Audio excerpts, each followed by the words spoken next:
അറിയിക്കണം. അതിനുവേണ്ടാണ് അടിയാളിവിടെ കടന്നു വന്നിരിക്കുന്നത്. ദൈവമക്കളെ, ജീവിതത്തിൽ 2001 എൻ്റെ ജീവിത പങ്കാളി ആക്സിഡൻറ്റിൽ നിന്നും വേർപെട്ടു.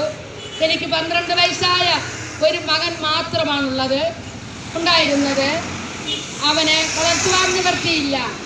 ഞാൻ നിയമപുസ്തകമെടുത്ത് ഞാൻ പാരമ്പര്യമായിട്ട് CSI കുടുംബാംഗമാണ്.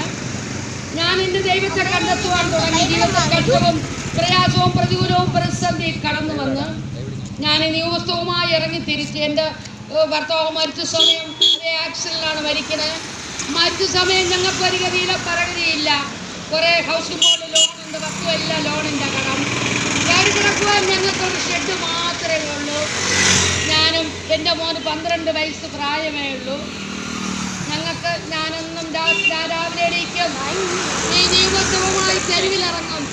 ഞാൻ എല്ലാ ഭവനങ്ങളിലെത്തുന്ന പ്രാർത്ഥിച്ചിട്ട് ഞാൻ ദൈവസന്നിധിയിൽ പ്രാർത്ഥിക്കും. അതിൽ നിന്ന് കിട്ടുന്ന ഭക്ഷണം ഞാൻ കഴിക്കും. അതിൽ ഒരു പൊതി ഞാൻ ചോദിക്കും, എൻ്റെ കുട്ടിക്ക് കൊടുക്കുവാൻ ഒരു കുത്തിരി ഭക്ഷണം തരണമേ എന്ന്. വർഷങ്ങൾ പോകുമ്പോഴാണ് 25 വർഷം മുമ്പുള്ള സംഭവമാണ് ഞാൻ പറയുന്നത്. അന്ന് എനിക്ക് കൂലിപ്പണിയൊന്നും എനിക്ക് അറിഞ്ഞൂടാ, ഇന്നും അറിഞ്ഞൂടാ കൂലിപ്പണി. എനിക്ക് സാമാന്യ വിദ്യാഭ്യാസമൊക്കെ ഉള്ളൊരു വ്യക്തിയാണ്. ഞാൻ അങ്ങനെ പ്രാർത്ഥിച്ച് അങ്ങനെ ഇരുന്ന സമയത്ത് ഞാൻ എന്നും രാത്രിയാമത്തിൽ 12 മണിക്ക് രഹസ്യത്തിൽ കാണുന്ന പിതാവിനോട് ഞാൻ കരയും.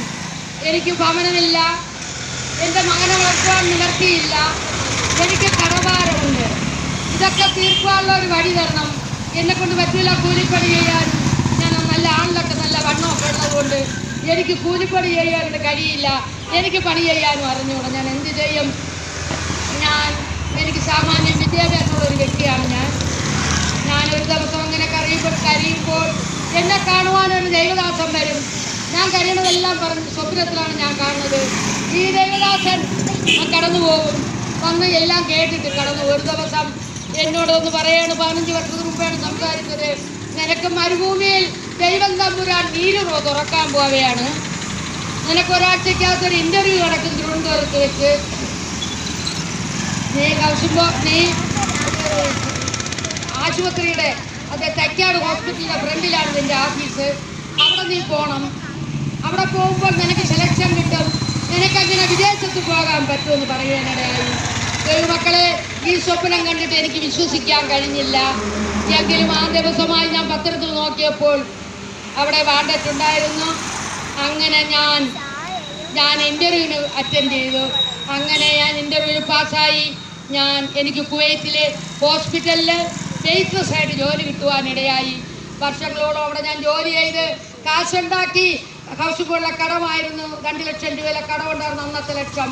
അതെല്ലാം ഞാൻ കടം തീർത്തു. അതിനുശേഷം ഞാനൊരു ഭവനം പണിയുവാനിടയായി. അതേ കടങ്ങളൊരു പൈസയിലെ കടമില്ല. ഞാൻ ഭവനം പണിതു. മോനും വലുതായി. അവനെ കൊണ്ടൊരു കല്യാണം കഴിപ്പിച്ചു. കല്യാണം കഴിഞ്ഞ് ഭംഗിയായിട്ട് അവർ സുഖമായിട്ട് ജീവിച്ച സമയം അവൻ 2 പിള്ളേരുണ്ട്, ഇംഗ്ലീഷ് മീഡിയം സ്കൂളിൽ പഠിക്കുകയാണ് കുട്ടികൾ. ഒരു ദിവസം അവൻ വന്ന് എന്നോട് പറഞ്ഞു, അമ്മേ അവൻ പെയിൻ്ററായിരുന്നു, എനിക്ക് കാലുവേദന എടുക്കണമെങ്കിൽ ഞാൻ ജോലിക്ക് പോകണില്ല, കൂടി ആശുപത്രിയിൽ പോകാമെന്ന്. ഞാൻ കാട്ടാക്കട ഹോസ്പിറ്റൽ, ഞാൻ ഡോക്ടറെ വീട്ടിലാണ് പോയത്. പ്രവീൺ ഡോക്ടറെ വീട്ടിൽ പോയപ്പോൾ ഡോക്ടറിനോട് പറയാണ്, നിങ്ങളുടെ മകന് ഹാർട്ടിൻ്റെ ആരംഭമാണ്, അതുകൊണ്ട് നിങ്ങൾ ഈ മരുന്ന് കഴിച്ചാൽ മതിയും. ദൈവമക്കളെ, അവൻ വീട്ടിൽ വന്ന് 4 മണിയായി. ഞാൻ വീട്ടിലില്ലാതെ എനിക്കൊരു പ്രേയർ ഉണ്ടായിരുന്നു. ഞാൻ പ്രാർത്ഥനയ്ക്ക് പോകാനിടയായി. 4 മണിയായപ്പോൾ അവനൊരു കാലിലൊരു വേദന വന്നു, ഒരു നെഞ്ചുവേദന വന്നു. ഉടനെ കാട്ടാക്കട കൊണ്ടുപോയി ആശുപത്രിയിൽ കൊണ്ടുപോയപ്പോൾ ഡോക്ടർ പറയാണ്, ഹാർട്ടിൻ്റെ അറ്റാക്ക് വരാൻ സമയമായി, എത്രയും വേഗം മെഡിക്കൽ കോളേജിൽ എത്തിക്കുവാൻ. ഞങ്ങളുടനെ മെഡിക്കൽ കോളേജിൽ കൊണ്ടുപോവുകയും അവനെ പകുതി വഴിയിൽ വെച്ച് അവൻ മരിക്കുവാനിടയായി. ദൈവമക്കളെ, ഇന്ന് ഞാൻ അനാഥയാണ്, ഞാൻ വിധവയാണ്. എങ്കിലും ദൈവം തമ്പുരാൻ എന്നെ ഭംഗിയായി ചന്തമായി ഉചിതമായി വഴി നടത്തുന്നുണ്ട്. ഈ പുസ്തകം ഞാൻ താഴെ വെച്ചിട്ടില്ല. ഇത്രയും പ്രതികൂലം വന്നിട്ട് ഈ പുസ്തകം ഞാൻ താഴെ വെച്ചിട്ടില്ല. എനിക്ക് ഫോണിൽ ഞാൻ വാട്സപ്പിൽ കൂടി ഒരു പ്രേയർ ഗ്രൂപ്പ് നടത്തുന്നുണ്ട്. ആരെല്ലാം ഞാൻ 10-25 പേർക്ക് ഞാൻ എന്നും പ്രാർത്ഥിച്ചിടും. ആരെല്ലാം രാത്രിയാമത്തിൽ പ്രാർത്ഥന ചോദിച്ചാലും ഞാൻ അവർക്ക് പ്രാർത്ഥിച്ചു കൊടുക്കുകയാണ് പതിവ്. ദൈവം തമ്പുരാൻ എനിക്കിന്ന് പട്ടിണി ഇല്ല. എൻ്റെ വീട്ടിൽ എനിക്ക് മണനനാഥ കിടക്കാൻ ഒരു പൈസ കടമില്ല. അത് വലിയവനെ അറിഞ്ഞതുകൊണ്ട് മാത്രമാണ്. വലിയവനെ സ്നേഹിച്ചതുകൊണ്ട് വലിയവൻ സൗജന്യമായിട്ട് എനിക്ക് നൽകി. ഇന്നും ഞാൻ എന്നും രാവിലെ എണീക്കും, ഞാൻ ഈ ദൈവത്വവുമായി ഞാൻ ഇറങ്ങിത്തിരിക്കും. അതെ, ഞാൻ ഇറങ്ങിത്തിരിച്ച് ദൈവം വലിയവനാണെന്ന് ദേശത്തോടെ ഞാൻ സംസാരിക്കും. ദൈവം വലിയവനാണ്. നിങ്ങൾ ആ ദൈവത്തെ കണ്ടെത്തുകയാണെങ്കിൽ നിങ്ങൾ ഭയപ്പെടേണ്ട കാര്യമില്ല. നിങ്ങൾക്ക് മക്കളില്ല, നിങ്ങൾക്ക് മക്കൾ പൂർത്തിയായിരിക്കുകയാണ്, കല്യാണം കഴിച്ചു കൊടുക്കുവാൻ നിവർത്തിയില്ല, മക്കൾ വിദ്യാഭ്യാസം പൂർത്തിയായിരിക്കുകയാണ്, പൂജന മേഖലയില്ല, ഞങ്ങൾ രോഗികളാണ് എന്ന് നീ മനുഷ്യനോട് പറയണ്ട. മനുഷ്യൻ നിനക്ക് ഒരു ദിവസം ഭക്ഷണം തരും, അല്ലെങ്കിൽ 2 ദിവസം തരും.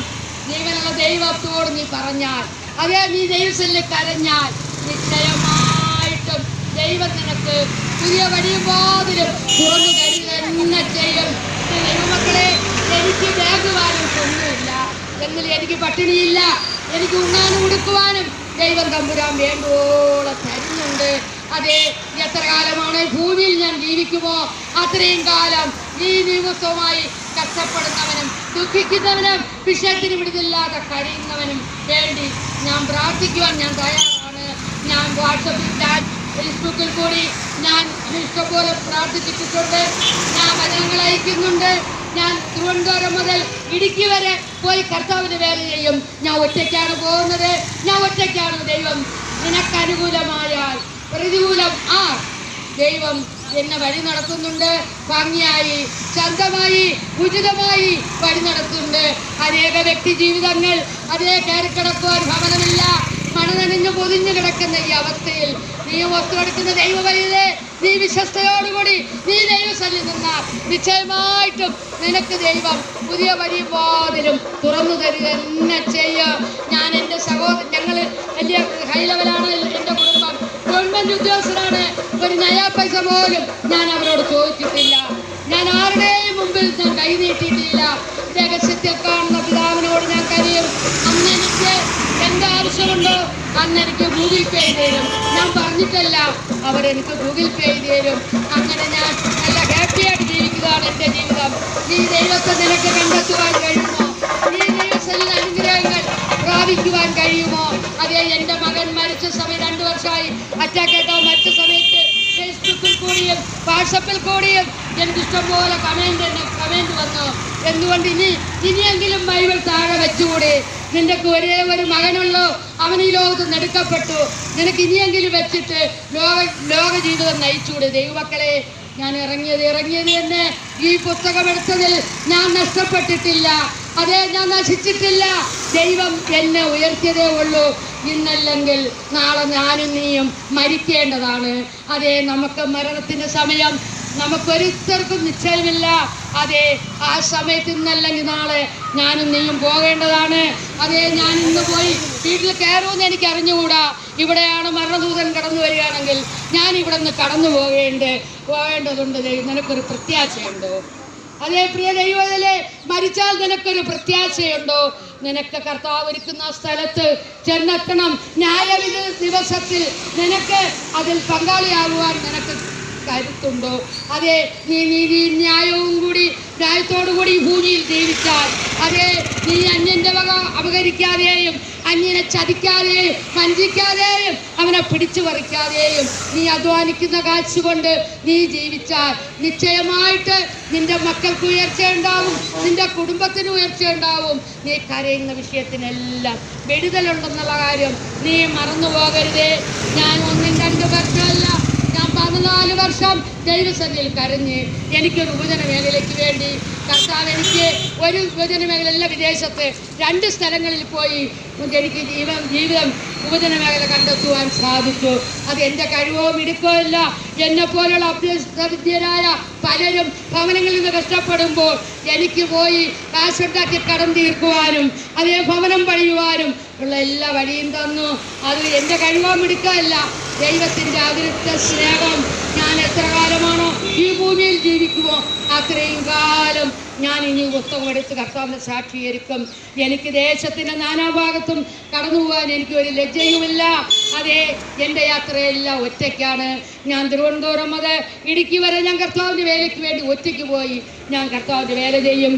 അതേ, എനിക്ക് ദൈവം നിനക്ക് അനുകൂലമായാൽ പ്രതികൂലം ആർ? ആ ദൈവം നീ നമ്മ വഴി നടത്തുന്ന കാര്യം മറക്കരുതേ. നീ കരയണ്ട. നീ പട്ടിണി കിടക്കുന്നു, നിന്റെ കുട്ടികൾ വിവാഹപ്രായമെത്തിയിരിക്കുന്നു, അതേ വിദ്യാഭ്യാസം പൂർത്തിയായിരിക്കുന്നു, ഒരു നിവർത്തിയില്ല, അതേ പുറത്തിറക്കുവാൻ നിവർത്തിയില്ല. നീ കരയണ്ട. നീ രഹസ്യത്തിൽ, നീ നാട്ടുകാരോട് പറയണ്ട. അതെ, നീ രഹസ്യത്തിൽ കാണുന്ന പിതാവിനോട് കരഞ്ഞു നോക്ക്. അതിനുള്ള വഴിയും വാതിലും നിനക്കൊരുക്കി തരിക തന്നെ ചെയ്യും. ഇത്രയും പറഞ്ഞുകൊണ്ട് എൻ്റെ വാക്ക് നിർത്തുന്നു.